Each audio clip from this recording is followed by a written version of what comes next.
Hello student, welcome to exam album. আমি তোমাদের Razia ma'am. আমি তোমাদের ফিজিক্যাল সায়েন্স পড়াবো। ফিজিক্যাল সায়েন্স একটু কঠিন লাগে সবার কাছে, কিন্তু আমি যেভাবে ইন্টারেস্টিং ওয়েতে পড়াবো আশা করছি সবার ভালোই লাগবে, কোনো রকমের কোনো ভয় আর থাকবে না। তো তোমরা যারা এএনএম জিএনএম এর জন্য প্রিপারেশন নিতে চাইছো নেক্সট ইয়ার অর্থাৎ 2026-এ, তাদের জন্য এক্সাম অ্যালবাম নিয়ে এসেছে বিলিভার ব্যাচ। তোমরা যারা এখানে এনরোল করতে চাইছো তারা এই কন্ট্যাক্ট নাম্বারে তারা যোগাযোগ করে নেবে। আর অবশ্যই এক্সাম অ্যালবামের যে অ্যাপ আছে সেই অ্যাপটা প্লে স্টোর থেকে ডাউনলোড করে নেবে।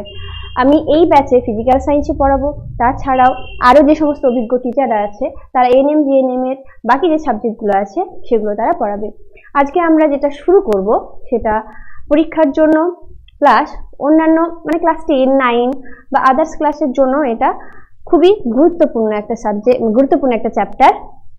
আর এই চ্যাপ্টার থেকে পরীক্ষাতে যেমন থিওরি থেকে প্রশ্ন আসে, তেমন নিউমেরিক্যাল প্রবলেম আসে। প্রত্যেক বছরই কোনো না কোনো প্রশ্ন, 4-5টা প্রশ্ন তো থেকেই থাকে। তো চলো আজকে আমরা শুরু করছি। আজকে আমরা পড়ব লাইট বা আলো। আলো বলতে আমাদের কাছে আগেই আসে আলোর উৎস কি? সূর্য। সূর্য কি? সকল শক্তির উৎস হলো কি? সূর্য। তাহলে আমরা বলতেই পারি আলো হলো এক প্রকার শক্তি। আলো কি? আলো হলো এক প্রকার শক্তি, যা কোনো বস্তুর উপরে পড়লে সেটাকে যেমন আমাদেরকে দেখতে সাহায্য করে, আবার আমাদের চোখে এক কথায় বস্তুর উপরে পড়ে সেই রশ্মিটা যখন আমাদের চোখে এসে পড়ে তখন সেই বস্তুটাকে দৃশ্যমান করে আর আমাদের চোখে দর্শনের অনুভূতির সৃষ্টি করে। সেটাকেই আমরা কি বলি? আলো। এটা গেল নিচু ক্লাস অনুযায়ী, সেটা তোমরা অনেকেই জানো যে আলো কি। আমাদের পরীক্ষা সংক্রান্ত যে সমস্ত কোনো কিছু আসবে সেই ক্ষেত্রে আমরা বলতে পারি আলো কি, তখন আমাদের মাথাতে ফার্স্ট এটা আসবে, আলো হলো এক প্রকার তড়িৎ চৌম্বকীয় তরঙ্গ। আলো হলো এক প্রকার তড়িৎ চৌম্বকীয় তরঙ্গ। তরঙ্গ কি এটা তোমরা ক্লাস 9-এ পড়েছোই বা ছোটবেলাতেও হালকা তোমরা জেনে থাকতে পারো। এবার আসলো তড়িৎ চৌম্বকীয়। তড়িৎ থেকে আসছে তড়িৎ ক্ষেত্র আর চৌম্বক থেকে আসছে চৌম্বক ক্ষেত্র। যদি তড়িৎ ক্ষেত্র আর চৌম্বক ক্ষেত্র একে অপরের সমকোণে থাকে তাহলে তাদের তলের সমকোণে যে শক্তি প্রপাগেট হয়, যে শক্তি এক জায়গা থেকে অন্য জায়গায় যায়, সেটাকেই বলে আলো। তার মানে এক্স অক্ষ বরাবর যদি তড়িৎ ক্ষেত্র থাকে আর ওয়াই অক্ষ বরাবর যদি চৌম্বক ক্ষেত্র থাকে তাহলে আলো যাবে জেড অক্ষ বরাবর। আলো যাবে কোন অক্ষ বরাবর? জেড অক্ষ বরাবর। আর আলোর এক জায়গা থেকে অন্য জায়গায় যাওয়ার জন্য কিন্তু বিশেষ কোনো মাধ্যমের প্রয়োজন হয় না। মাধ্যম থাকলেও সেটা যেতে পারে, আবার মাধ্যম না থাকলেও সেটা যেতে পারে। সেজন্যই সূর্য থেকে মহাশূন্য ভেদ করে কিন্তু পৃথিবীতে আলো আসছে। আলোর মধ্যে দুই রকমের ধর্ম দেখা যায়। তরঙ্গ ধর্ম দেখা যায়, আবার কণা ধর্ম দেখা যায়। কি ধর্ম দেখা যায়? কণা ধর্ম দেখা যায়। আলো তরঙ্গ তোমরা পড়েছিলে, শব্দ হলো অনুদৈর্ঘ্য তরঙ্গ ক্লাস 9-এ। তো আলো কিন্তু তির্যক তরঙ্গ। আলো কি? তির্যক তরঙ্গ। এটা তোমাদের পরীক্ষার জন্য ইম্পর্টেন্ট। আলো কি তরঙ্গ? তির্যক তরঙ্গ। আলোর মধ্যে দুই রকমের ধর্ম দেখা যায়, আমি বললামই, সেটা হলো কণা ধর্ম আবার তরঙ্গ ধর্ম। কণা ধর্মকে ডিফাইন করে ফোটন। আর এই ফোটনের শক্তি, এক একটা ফোটন বা আলো যখন এক জায়গা থেকে অন্য জায়গায় যাচ্ছে তখন ফোটনের প্যাকেট হিসেবে যাচ্ছে। আর এই ফোটনের যে শক্তি, সেই শক্তি হলো E=hν। এটা তোমরা মনে করে রাখবে, এটা তোমাদের পরীক্ষার জন্য ইম্পর্টেন্ট। এটার বিস্তারিত আপাতত তোমাদের জানার প্রয়োজন নেই, এটা তোমরা মনে করে রাখো, এটা তোমাদের পরীক্ষার জন্য খুবই গুরুত্বপূর্ণ। আলোর বিশেষ কিছু ধর্ম আছে, যার মধ্যে বা বৈশিষ্ট্য আছে, সেগুলো আমরা একটু জেনে নেব। আলোর শূন্য স্থানে যে বেগ সেটা হলো সর্বাধিক। আলোর শূন্য স্থানে বেগ সর্বাধিক, যেটার মান হলো সিজিএস পদ্ধতিতে 3 × 10⁻10 সেমি/সেকেন্ড স্কোয়ার, আর এসআই পদ্ধতিতে 3 × 10⁸ মিটার/সেকেন্ড স্কোয়ার। এটা তোমরা অবশ্যই মনে করে রাখবে। দৃশ্যমান আলো যে আলো আমরা দেখতে পাই, সেই আলোর যে পাল্লা সেটা হলো 400 ন্যানোমিটার থেকে 700 ন্যানোমিটার। এই রেঞ্জটা আরেকটু মাঝে মাঝে অন্যান্য বইয়ে বা অন্যান্য জায়গায় আরেকটু বেশি থাকতে পারে, সেটা প্রায় 800 মতো হতে পারে। আর যদি এটাকে আমরা অ্যামস্ট্রং এ দেখতে যাই, সেটা হয়ে যায় 4000 অ্যামস্ট্রং থেকে প্রায় 7500 অ্যামস্ট্রং। আলোর যে তরঙ্গ দৈর্ঘ্য, আলোর যে তরঙ্গ দৈর্ঘ্য বা দৃশ্যমান আলোর যে এটা পাল্লাটা, সেটা কি বললাম আমি, 400 ন্যানোমিটার বা 4000 অ্যামস্ট্রং থেকে 700 ন্যানোমিটার বা 7000 অ্যামস্ট্রং পর্যন্ত হতে পারে। আর এই পাল্লাটা আরেকটু বেশিও হতে পারে। এখানে একটা ছবি আছে, দেখো, এটা কি কালার? বেগুনি কালার। এটা কি কালার? Red colour. এটা বেগুনি আর এটা রেড। এইখানে যে তরঙ্গ দৈর্ঘ্য সেটা আস্তে আস্তে এই দিকে বৃদ্ধি পাচ্ছে, আস্তে আস্তে এই দিকে কি হচ্ছে? বৃদ্ধি পাচ্ছে। তাহলে বেগুনির তরঙ্গ দৈর্ঘ্য সবচেয়ে কম আর লালের তরঙ্গ দৈর্ঘ্য সবচেয়ে বেশি। বেগুনির তরঙ্গ দৈর্ঘ্য সবচেয়ে কম, অর্থাৎ সেটা 400 ন্যানোমিটারের কাছাকাছি বা 400 ন্যানোমিটার আমরা বলতে পারি। আর আলো যেটা লাল, তার তরঙ্গ দৈর্ঘ্য হলো কি 700 ন্যানোমিটার বা তার থেকে একটু বেশি হতে পারে। আলোর এই দৃশ্যমান পাল্লা ছাড়াও আরো আছে, যেটাকে এই সাইডের দিকে গেলে সেটা আমরা অবলোহিত আকারে পাই, আর এই দিকে অতি বেগুনি হিসেবে পাই। এই দিকে যেটা পাই সেটা হলো অবলোহিত, আর এই দিকে যেটা পাই সেটা হলো অতি বেগুনি হিসেবে। আর এটা কি, তোমরা এইখানে দেখো একটা ওয়ার্ড লেখা আছে, VIBGYOR, ভিভ জিওর। এইভাবে তোমরা যদি মনে করে রাখতে পারো, বা বাংলাতে বে নি আ সহ কলা, বেগুনি, নীল, আকাশী, সবুজ, হলুদ, কমলা, লাল, এই হিসেবে তোমরা পেতে পারো। ছবি লেখাটা আই থিঙ্ক বোঝা যাচ্ছে না, লেখাটা আমি আবারও লিখে দিচ্ছি, বেনি আ সহ কলা। তাহলে এটা তোমাদের, এটা যদি তোমরা মনে করে রাখো তাহলে তোমাদের বুঝতে সুবিধা হবে তরঙ্গ দৈর্ঘ্য কিভাবে পরিবর্তিত হচ্ছে, কার তরঙ্গ দৈর্ঘ্য বেশি, কার তরঙ্গ দৈর্ঘ্য কম। পরীক্ষাতে এরকম আসতেই পারে যে তরঙ্গ দৈর্ঘ্যর ঊর্ধ্বক্রমে সাজাও, তখন তোমরা যদি এটা মনে করে রাখো তাহলে এটা তোমরা সহজেই বলে দিতে পারবে। বেগুনির থেকে নীলের তরঙ্গ দৈর্ঘ্য বেশি, নীলের থেকে আকাশী, আকাশীর থেকে সবুজ, সবুজের থেকে হলুদ, হলুদের থেকে কমলা, আর কমলার থেকে লালের তরঙ্গ দৈর্ঘ্য বেশি। দর্পণ, গোলীয় দর্পণ বলার আগেও আমি এটা বলতে চাইছি দর্পণ। দর্পণ বলতেই আমাদের প্রথমে মাথায় এটাই আসে, আয়না। কি মাথায় আসে? আয়না। তার কারণ হলো আয়নায় আমরা নিজেদেরকে দেখতে পাই। আমরা আয়নায় নিজেদেরকে কিভাবে দেখতে পাই, কি জন্য দেখতে পাই?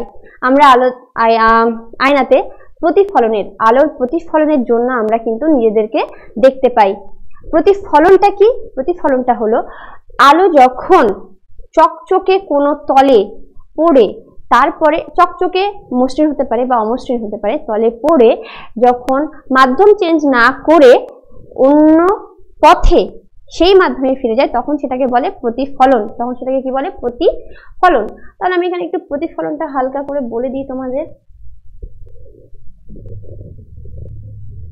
এটা হলো আমাদের একটা সমতল, আপাতত আমি সমতল বলছি, কিন্তু এটাকে অ্যাকচুয়াল বলা হয় প্রতিফলক।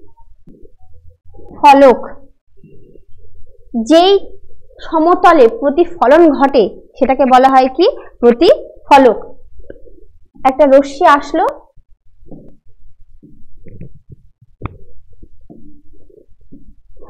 রশ্মিটি প্রতিফলকে আপতিত হলো, আপতিত হওয়ার পরে মাধ্যম চেঞ্জ না করে, দেখো মাধ্যম কিন্তু চেঞ্জ করে নি, মাধ্যম চেঞ্জ না করে একই মাধ্যমে কিন্তু অন্য পথে ফিরে গিয়েছে, একই মাধ্যমে কিন্তু অন্য পথে ফিরে গিয়েছে। এই ঘটনাটাকেই বলা হয় প্রতিফলন। এই ঘটনাটাকে কি বলা হয়? প্রতিফলন। যে রশ্মিটা আপতিত হয়েছে সেটা আপতিত রশ্মি, আর যেটা প্রতিফলিত হয়েছে সেটা হলো প্রতিফলিত রশ্মি। যেটা আপতিত হয়েছে সেটা হলো আপতিত রশ্মি, আর যেটা প্রতিফলিত হয়েছে সেটা হলো প্রতিফলিত রশ্মি। আর প্রতিফলকের সঙ্গে যদি আমরা 90 ডিগ্রি একটা কোণ অঙ্কন করি তাহলে এটাকে তখন বলা হয় অভিলম্ব। কি বলা হয়? অভিলম্ব। আপাতিত রশ্মি ও অভিলম্বের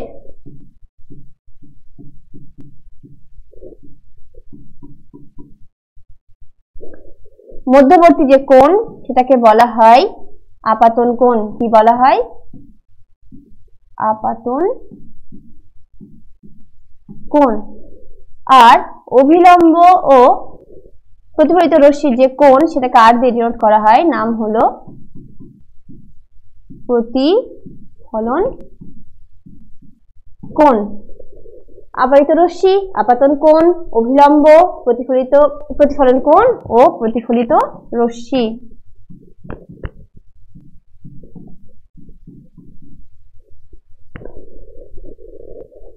আশা করি তোমরা প্রতিফলনটা একটু বুঝতে পেরেছো। তো এই প্রতিফলনটা আমি কেন বললাম? প্রতিফলনটা আমি যে জন্য বললাম সেটা হলো কি, যে দর্পণ মানে আমাদের মাথায় আগে যেটা আসে সেটা হলো কি আয়না। আয়নায় আমরা নিজেদেরকে দেখতে পাই। কেন দেখতে পাই? সেটা হলো আলোর প্রতিফলনের জন্য আমরা আমাদেরকে দেখতে পাই। সেটাকে বলে কি? দর্পণ। সেটাকে বলা হয় সমতল দর্পণ। কি বলে? সমতল দর্পণ।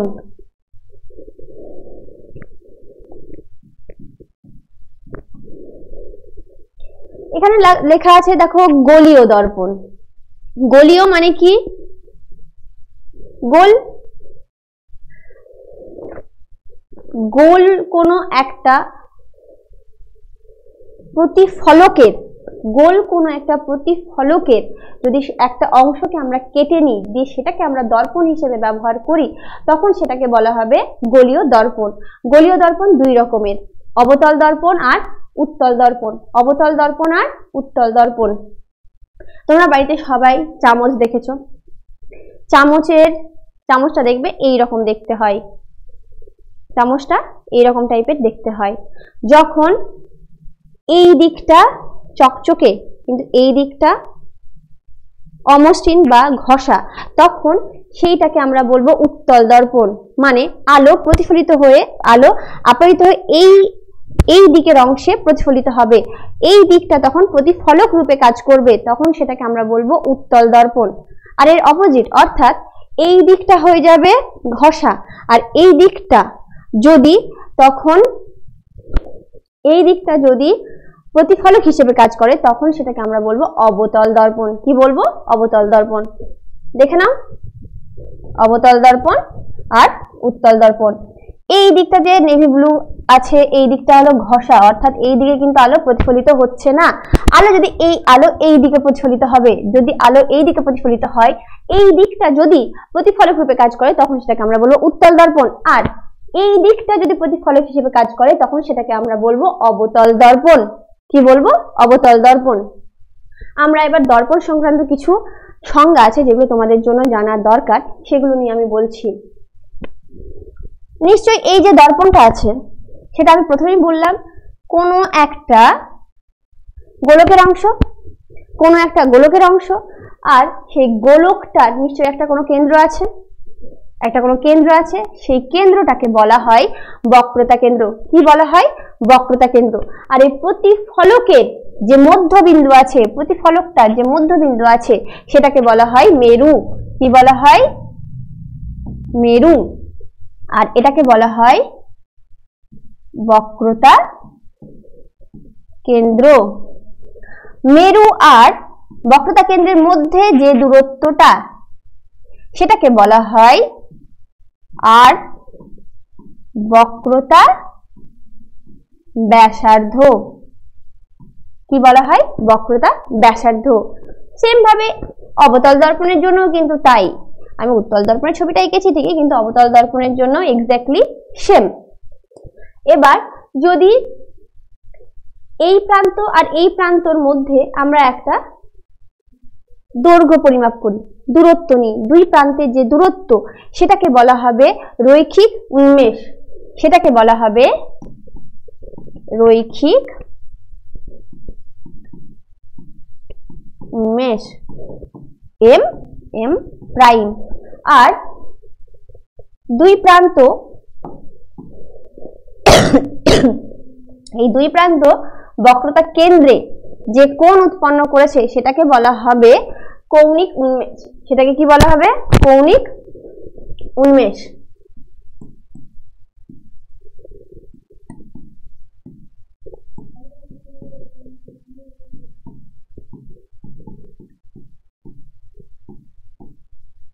নিশ্চয়ই তোমরা এটা বুঝতেই পারছো যে যেটা রৈখিক উন্মেষ হবে সেটাকে আমরা পরিমাপ করব দৈর্ঘ্য হিসেবে, অর্থাৎ তার একক সেমি, মিটার এই হিসেবে আসবে। আর যেটা আমাদের কৌণিক উন্মেষ সেটাকে আমরা অ্যাঙ্গেল হিসেবে পরিমাপ করব, যার একক ডিগ্রিতে আসবে।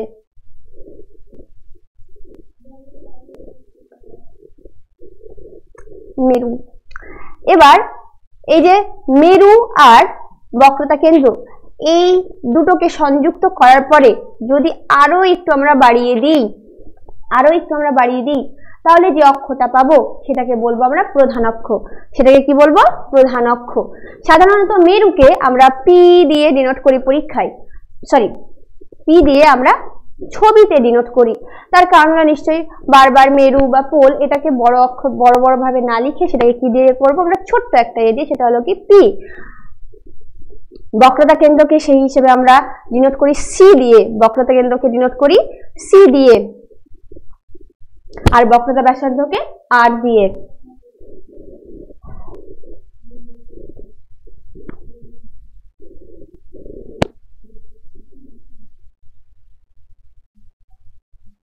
কোনো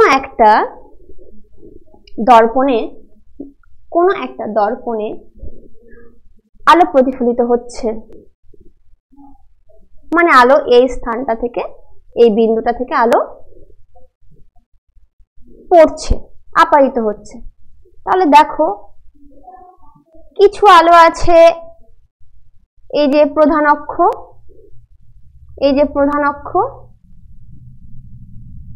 তার একেবারে কাছাকাছি, আর কিছু আলো আছে যেগুলো একটু দূরে আছে। এই যে কাছাকাছি এগুলো দেখো খুব ছোট্ট একটা কোণ সৃষ্টি করেছে, আর যে বড় মানে যে প্রান্তের দিকে যেগুলো আছে সেগুলো দেখো বড় একটা কোণ সৃষ্টি করেছে। এই যে প্রধান অক্ষের কাছাকাছি যে আলোগুলো আছে সেগুলোকে বলবো উপাক্ষীয় রশ্মি, আর যেগুলো দূরের দিকে আছে সেগুলোকে বলবো প্রান্তীয় রশ্মি। সেগুলোকে কি বলবো? প্রান্তীয় রশ্মি। আর যদি আলো প্রধান অক্ষের সমান্তরালে হয় তখন সেটাকে বলবো সমান্তরাল রশ্মি। সমান্তরাল রশ্মি। আমরা 3 রকমের দর্পণ জেনে নিলাম। এবার দর্পণের ফোকাস। তোমরা যখন এই ক্যামেরায় ছবি তোলো তখন বলো না ফোকাস কর, ঠিকঠাক করে ফোকাস করে ছবি তুলবি। তো এই ফোকাসটা কি অ্যাকচুয়াল সেটা আমাদের জানতে হবে। এই ফোকাসটা অ্যাকচুয়াল কি? এটা একটা অবতল দর্পণ। অবতল দর্পণে যদি আমরা প্রধান অক্ষের সমান্তরাল যদি আলো ফেলি, সমান্তরাল আলো যদি আমরা ফেলি, তাহলে যেই বিন্দুতে প্রতিফলিত হওয়ার পরে আলো মিলিত হয়, সেই বিন্দুটাকে বলছে অবতল দর্পণের ফোকাস। তোমরা ছবিটা ভালো করে দেখো তাহলে বুঝতে পারবে। আলো আসলো সমান্তরাল ভাবে, প্রতিফলিত হয়ে গেল প্রধান অক্ষ বরাবর বা মেরু বক্রতা কেন্দ্র দিয়ে যে আলো আসে সেই আলো সেই পথেই কিন্তু প্রতিফলিত হয়। তাহলে দেখো এই বিন্দুটাতে মিলিত হয়েছে, এই বিন্দুটাকে আমরা বলবো ফোকাস। আর উত্তল দর্পণের ক্ষেত্রে দেখো সমান্তরাল আলো এসেছে, প্রতিফলিত হয়েছে, তারপরে দেখো এইভাবে বেরিয়ে গিয়েছে। যখন এইভাবে বেরিয়ে যাচ্ছে এটা এই দিকে কিন্তু কখনো এক জায়গায় মিলিত হবে না। কিন্তু যদি উত্তল দর্পণের পিছনের দিকে আমরা কল্পনা করি যে আস্তে আস্তে এইদিকে দেখো, যদি আমরা কল্পনা করি তাহলে দেখো এই জায়গাটাতে মিলিত হচ্ছে বলে মনে হচ্ছে, বা এই জায়গা থেকে আলোটা অপসৃত মানে আসছে বলে মনে হচ্ছে, তখন এই বিন্দুটাকে বলবো আমরা ফোকাস। তাহলে উত্তল দর্পণের ক্ষেত্রে যে ফোকাসটা সেটা আমাদের আলোগুলো মিলিত হচ্ছে বলে মনে হচ্ছে, কিন্তু অবতল দর্পণের জন্য দেখো একদম কিন্তু আলো মিলিত হয়ে যাচ্ছে। এবার দুটো ওয়ার্ড আছে, সদ আর অসদ। সদ আর অসদ, এটার ইংলিশটা যদি তোমরা মনে করে রাখো তাহলে খুবই ভালো হয়। সেটা হলো সদ বলতে রিয়েল, আর অসদ বলতে গেলে ভার্চুয়াল বা ইমাজিনারি। ইমাজিনারি ওয়ার্ল্ড নিশ্চয়ই আমাদের রিয়েল ওয়ার্ল্ডে আসবে না, ইমাজিনারি সেটা আমাদের কল্পনাতেই থাকবে। সেটা মনে হবে এটা হতে পারে সেটা হতে পারে, কিন্তু সেটা রিয়েলে পসিবল নয়। তো সেই জন্য দেখো এটা রিয়েলে মিলিত হয়েছে, তাই আমরা এই ফোকাসটাকে, অবতল দর্পণের ফোকাসটাকে বলবো সদ। আর উত্তল দর্পণের ক্ষেত্রে দেখো মনে হচ্ছে যে এই বিন্দুতে মিলিত হচ্ছে, তাই আমরা এটাকে কি বলবো? অসদ। কি বলবো? অসদ। উত্তল দর্পণের ক্ষেত্রে যে ফোকাস সেটা দর্পণের পিছনের দিকে অবস্থিত, আর অবতল দর্পণের জন্য সামনের দিকে অবস্থিত। আমি 3 রকমের দর্পণ বলেছি, সমতল, উত্তল আর অবতল। অবতল আর উত্তলের ফোকাসটা আমি তোমাদেরকে বুঝিয়ে দিলাম। এবার এসো সমতলে।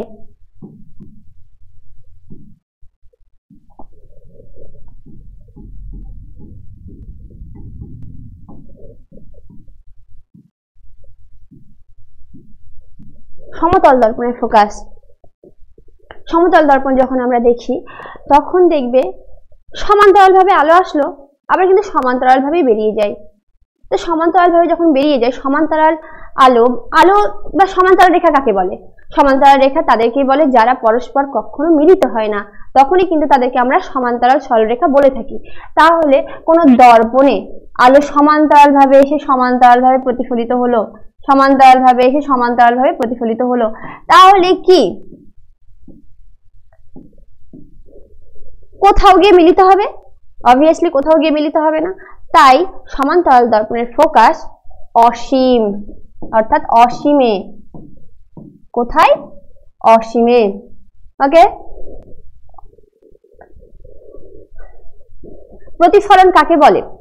আবারও আমি বলে দিচ্ছি, সেটা হলো কোনো একটা প্রতিফলকে আলো এসে প্রতিফলিত হওয়ার পরে যদি অন্য কোনো মাধ্যমে না গিয়ে সেই মাধ্যমে কিন্তু অন্য কোনো পথে ফিরে যায়, তখন তাকে বলি আমরা প্রতিফলন। প্রতিফলনের দুটো সূত্র আছে, সেটা হলো প্রথমে আপতিত রশ্মি, প্রতিফলিত রশ্মি ও অভিলম্ব, প্রতিফলকের উপর অঙ্কিত অভিলম্ব একই সমতলে থাকে।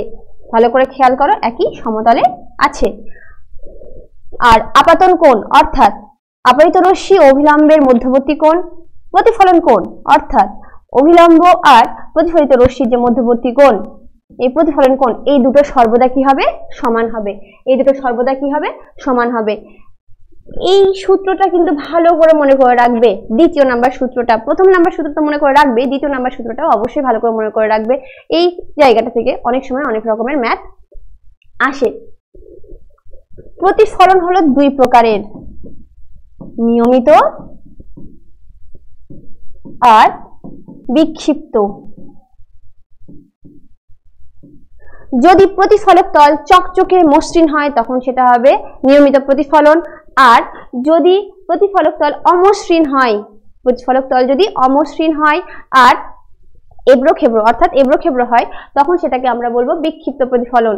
তখন সেই প্রতিফলকে যদি প্রতিফলন ঘটে তখন সেটাকে আমরা কি বলবো? বিক্ষিপ্ত প্রতিফলন।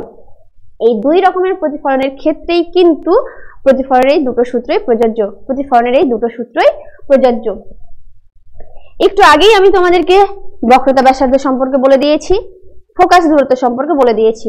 এই বক্রতা ব্যাসার্ধ আর ফোকাস দূরত্বের মধ্যে একটা সম্পর্ক আছে। সেই সম্পর্কটা কি? বক্রতা ব্যাসার্ধ ইকুয়াল টু 2 ইন্টু ফোকাস দূরত্ব, বা F ইকুয়াল টু R/2। এটাও তোমরা অবশ্যই মনে করে রাখবে। এই জায়গাটা থেকে প্রায় প্রত্যেক বছরই কোনো না কোনো ম্যাথ থাকে। আমরা একটা ম্যাথ দেখেই নিই। এখানে কি বলেছে? একটি উত্তল দর্পণের বক্রতা ব্যাসার্ধ 38, বক্রতা ব্যাসার্ধ অর্থাৎ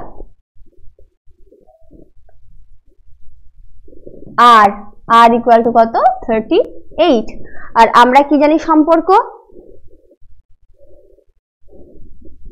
ভালো করে দেখে নাও, আমরা কি জানি সম্পর্ক, বক্রতা ব্যাসার্ধ ইকুয়াল টু 2 ইন্টু ফোকাস দূরত্ব। বক্রতা ব্যাসার্ধ ইকুয়াল টু 2 ইন্টু ফোকাস দূরত্ব। তাহলে আর ইকুয়াল টু 2f। আমাদের কাছে কি চেয়েছে, ফোকাস দৈর্ঘ্য। তাহলে বা f ইকুয়াল টু কি, r/2 equal to 38/2 equal to 19। তাহলে আমাদের অ্যান্সার কত হবে, বি, 19 সেমি। তো এই ম্যাথটা যদি তোমাদেরকে ঘুরিয়ে থাকে, অর্থাৎ ফোকাস দৈর্ঘ্য দেওয়া থাকে আর বক্রতা ব্যাসার্ধ বের করতে বলে, আশা করছি তোমাদের কোনো রকমের কোনো প্রবলেম হবে না।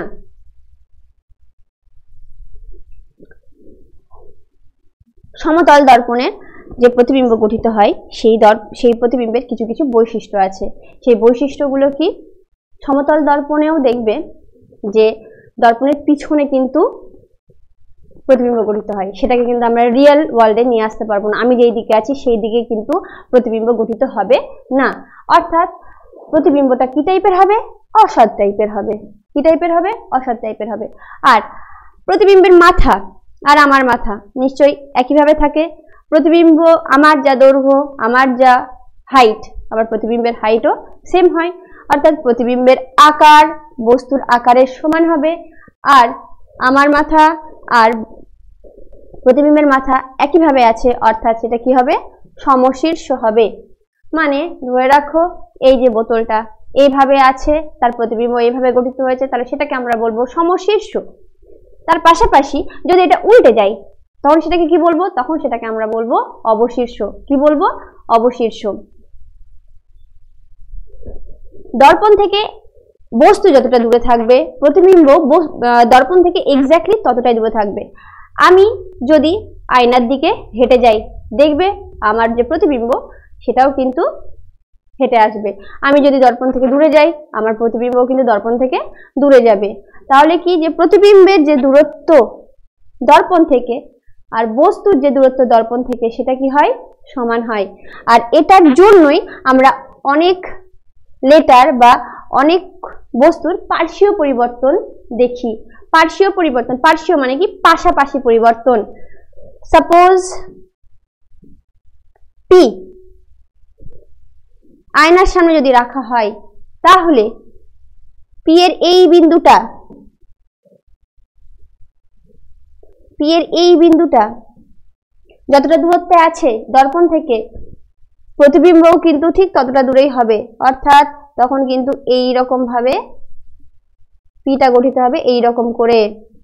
তার মানে দেখো একটা পরিবর্তন ঘটেছে, যা ছিল এক্স্যাক্টলি তা সেম কিন্তু নয়, একটা পরিবর্তন ঘটেছে। সেটা কি টাইপের পরিবর্তন, সেটা হলো পার্শ্বীয় পরিবর্তন।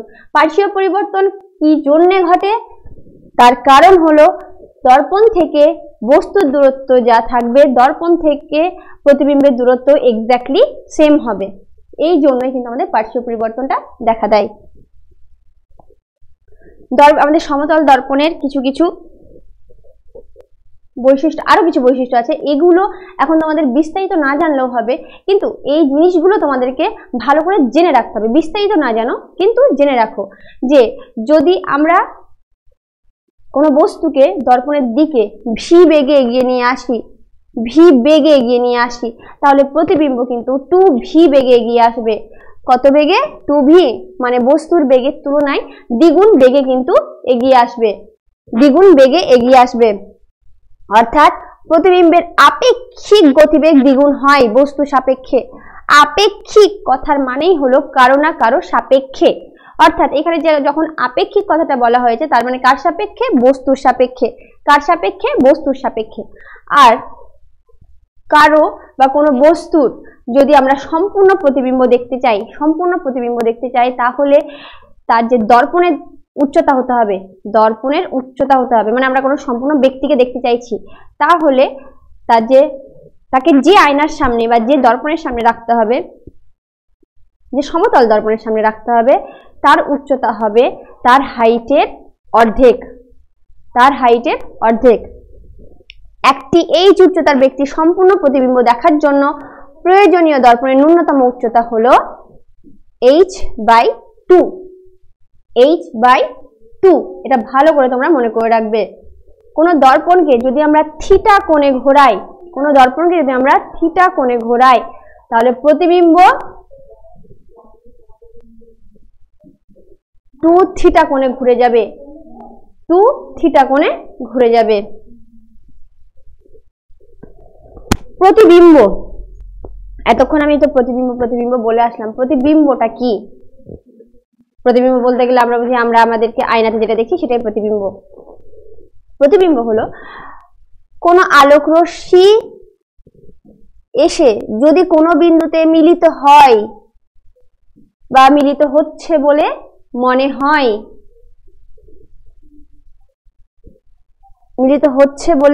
হয়, তখন যে বিন্দু থেকে আলোটা আসছে এসে অন্য কোনো বিন্দুতে মিলিত হচ্ছে বলে মনে হচ্ছে, তখন সেই প্রথম বিন্দুটাতে যদি আমরা কোনো বস্তু রাখি তাহলে সেই দ্বিতীয় বিন্দুতে তৈরি হবে প্রতিবিম্ব। অর্থাৎ প্রথম বিন্দুটাকে দ্বিতীয়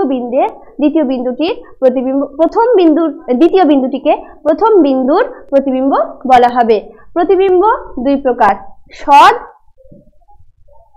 অসৎ। সৎ মানে আমি আগেই বললাম রিয়েল, আর অসৎ মানে কি? ইমাজিনারি।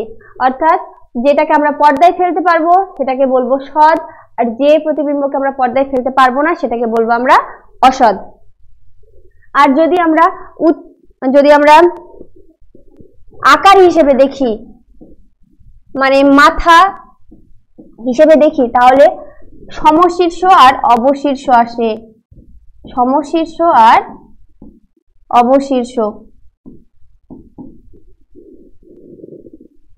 অর্থাৎ কোনো বস্তুর মাথা যেভাবে আছে, যদি প্রতিবিম্বের মাথাও সেইভাবে থাকে তাহলে সেটা হলো সমশীর্ষ, আর যদি উল্টে যায় সেটাকে বলবো আমরা অবশীর্ষ। সদ্বিম্ব আলোক রশ্মি মিলিত হয়, আর অসদ্বিম্ব অপসৃত হচ্ছে বলে মনে হয়, তার মানে কি? যে মিলিত হয় না। সদ্বিম্বকে পর্দায় ফেলা যায়, অসদ্বিম্বকে পর্দায় ফেলা যায় না। অসদ্বিম্ব সমশীর্ষ হয় আর সদ্বিম্ব অবশীর্ষ হয়।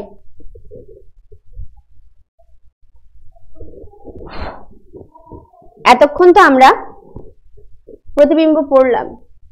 আমরা প্রতিবিম্ব পাশাপাশি 3 রকমের দর্পণও পড়লাম, সমতল, অবতল আর উত্তল। সমতল দর্পণের যে প্রতিবিম্ব সেটার বৈশিষ্ট্য আমরা জেনে নিয়েছি। এবার আমরা জেনে নেব অবতল আর উত্তল দর্পণের যে প্রতিবিম্বগুলো হয় তার বৈশিষ্ট্যগুলো। সেই ক্ষেত্রে আমাদেরকে যেটা দেখতে হবে যে দর্পণের কোন স্থানে, কোন বিন্দুতে বস্তুগুলো আছে। বস্তুর স্থান যদি পরিবর্তন হয় তাহলে কিন্তু তার প্রতিবিম্বের অবস্থানও পরিবর্তন হবে।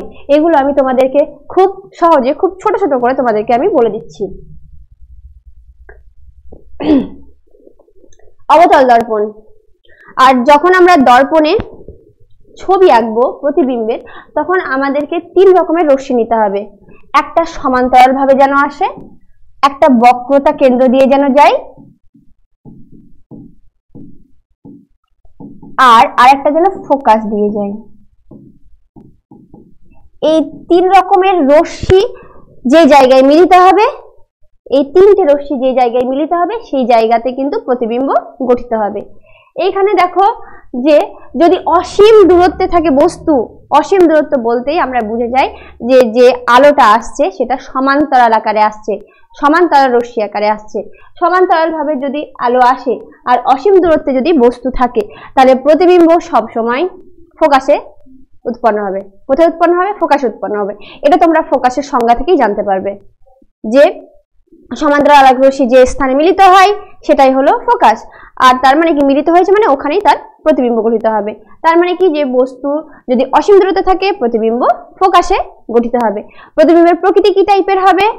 সৎ আর অবশীর্ষ হবে, আর দেখতে খুবই ছোট হবে,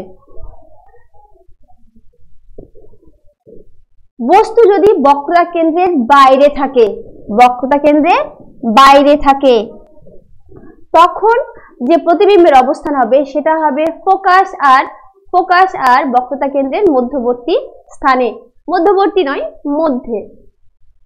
ভালো করে দেখে নাও, আলো এসেছে সমান্তরাল ভাবে, একটা বক্রতা কেন্দ্র দিয়ে গিয়েছে, আবার একটা ফোকাস দিয়ে। দেখো সমান্তরাল আলো কি হবে, ফোকাস দিয়েই তো যাবে, সেইভাবেই এসেছে।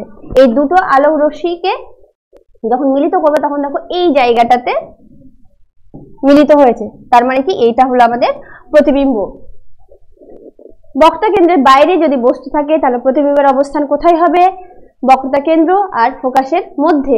তার প্রকৃতি কি টাইপের হবে, সদ আর অবশিষ্ট, অর্থাৎ এ হয়ে যাবে, এ এখন উপরে আছে তখন হয়ে যাবে নিচে, বি এখন এইখানে আছে বি এখন হয়ে যাবে এইখানে, অর্থাৎ এই ছবিটা কি হয়ে যাবে, উল্টে যাবে। আর এর আকার কি রকমের হবে, ক্ষুদ্র হবে।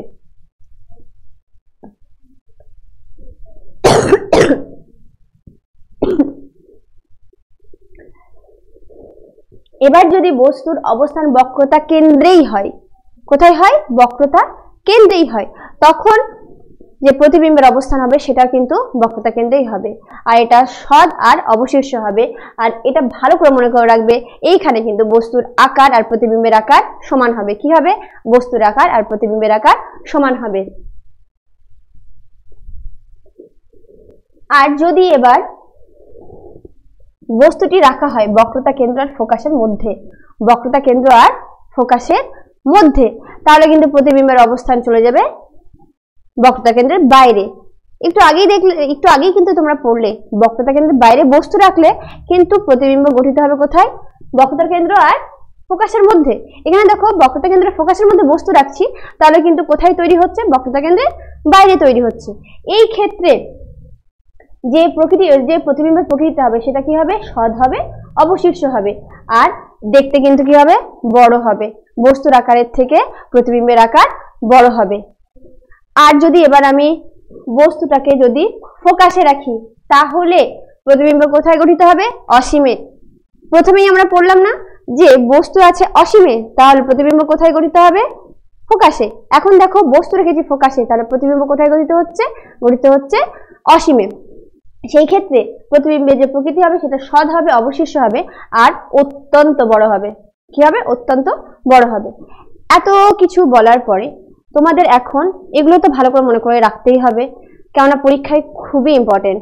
কোথায় বস্তু আছে, তার প্রতিবিম্ব কোথায় গঠিত হবে, তার প্রকৃতি কেমন হবে, তার আকার কেমন হবে, এই জিনিসগুলো কিন্তু তোমাদেরকে বারবার করে মনে করে রাখতে হবে, বারবার করে পড়ে পড়ে পড়ে পড়ে মনে করে রাখতে হবে। তো সেই জন্য দেখো আমি সবগুলোকে এক জায়গায় করে নিয়ে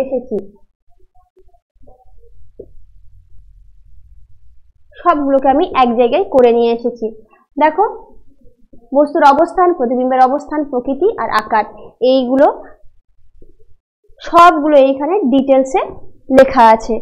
এইটা তোমরা পারলে স্ক্রিনশট নিয়ে নাও, আর না হলে তোমরা খাতা কলমে এটা ভিডিওটাকে পজ করে খাতা কলমে লিখে নেবে, তাহলে তোমাদের জন্য মনে করে রাখতে খুবই সুবিধা হবে।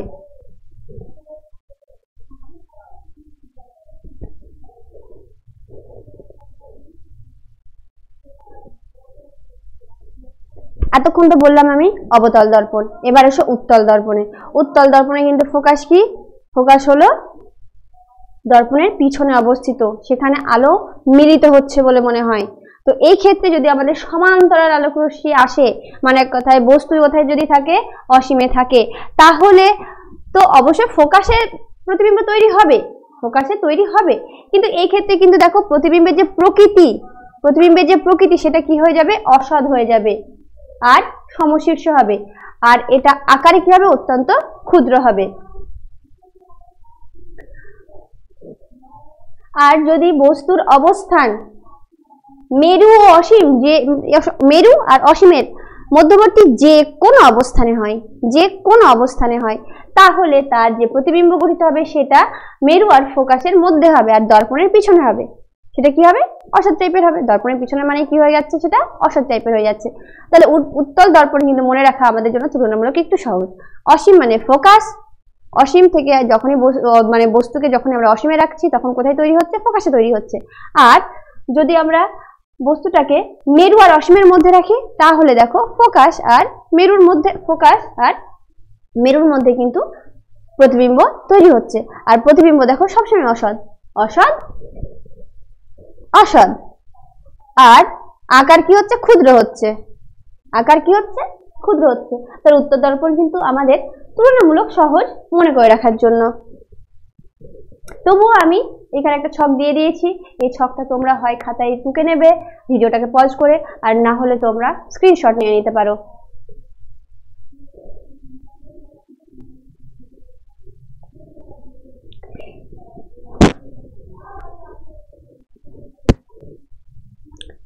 এবার হলো রৈখিক বিবর্ধন। এই যে আমি প্রতিবিম্বের আকারগুলো বললাম, ছোট, বড়, অত্যন্ত বড়, এগুলো অ্যাকচুয়াল কি? এগুলোকেই বলা হচ্ছে বিবর্ধন। কতটা বড় হচ্ছে বা কতটা ছোট হচ্ছে, বস্তু আর প্রতিবিম্বের যে আকার সেগুলো কতটা বড় হচ্ছে কতটা ছোট হচ্ছে সেটাকে আমরা বিবর্ধন বলছি। রৈখিক বিবর্ধন এক্সাক্ট সংজ্ঞা কি সেটা তো তোমাদের পরীক্ষায় লিখতে আসবে না, তোমাদের যেটা আসবে সেটা হলো কি যে গাণিতিক সংজ্ঞাটা কি। তো গাণিতিক সংজ্ঞা কি? প্রতিবিম্বের উচ্চতা বাই বস্তুর উচ্চতা। প্রতিবিম্বের উচ্চতা বাই বস্তুর উচ্চতা।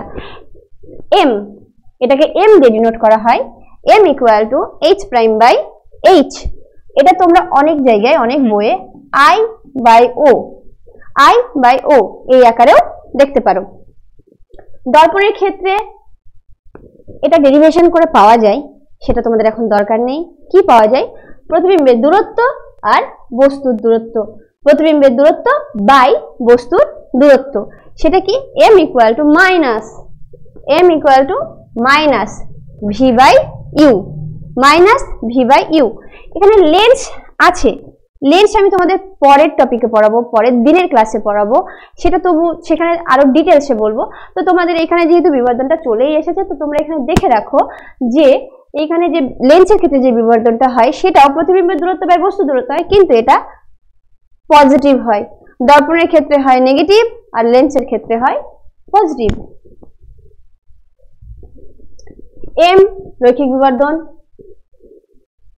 এখানে দেখো ভি ইকুয়াল টু মেরু ও আলোক কেন্দ্র থেকে প্রতিবিম্বের দূরত্ব। যে কোনো স্থান থেকে কিন্তু প্রতিবিম্বের দূরত্ব নিলে হবে না।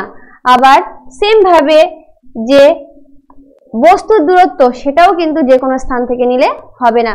কোথা থেকে নিতে হবে? মেরু থেকে নিতে হবে বা আলোক কেন্দ্র থেকে নিতে হবে। এম যদি ধনাত্মক হয়, এম মানে রৈখিক বিবর্ধন যদি ধনাত্মক হয়, তাহলে প্রতিবিম্ব হবে অসৎ আর সমশীর্ষ। তাহলে যদি মাইনাস হয় তাহলে কি? সৎ আর অবশীর্ষ হবে। যদি একের থেকে বেশি হয় তাহলে কি? বড়। একের সমান হয় তাহলে সমান সমান, আর একের কম হলে কি হবে? ক্ষুদ্র। সমতল দর্পণের ক্ষেত্রে কি হয়? যে সমান হয়, তার মানে কি রৈখিক বিবর্ধন কত কি হয়? 1 হয়। রৈখিক বিবর্ধন কি হয়? 1 হয়। আর উত্তল দর্পণের ক্ষেত্রে কি হয়? সবসময় ক্ষুদ্র হয়, তো তার মানে সেটা কি হয়? একের থেকে ছোট হয়। আর অবতল দর্পণের জন্য সেটা বেশিও হতে পারে আবার কমও হতে পারে, সেটা বস্তুর অবস্থানের উপরে ডিপেন্ড করে।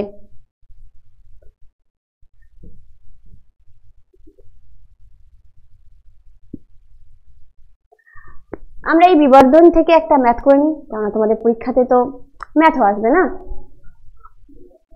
তাহলে দেখো লেখা আছে একটি উত্তল দর্পণের সামনে 40 সেমি দূরত্বে একটি বস্তু রাখা হলো।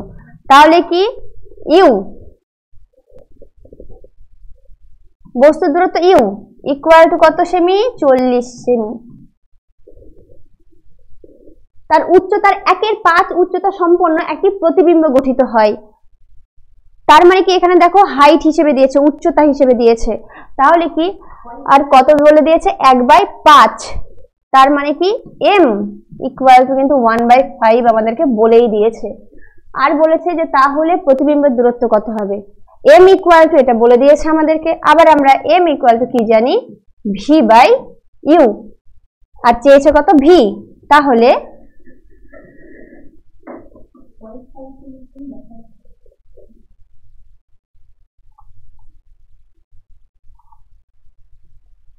তাহলে V equal to M into you.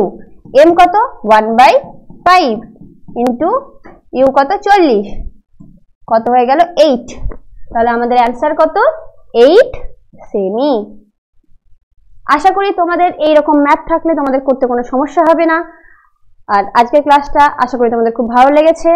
যদি তোমাদের কোনো সমস্যা থেকে থাকে তো কমেন্ট সেকশনে জানাবে।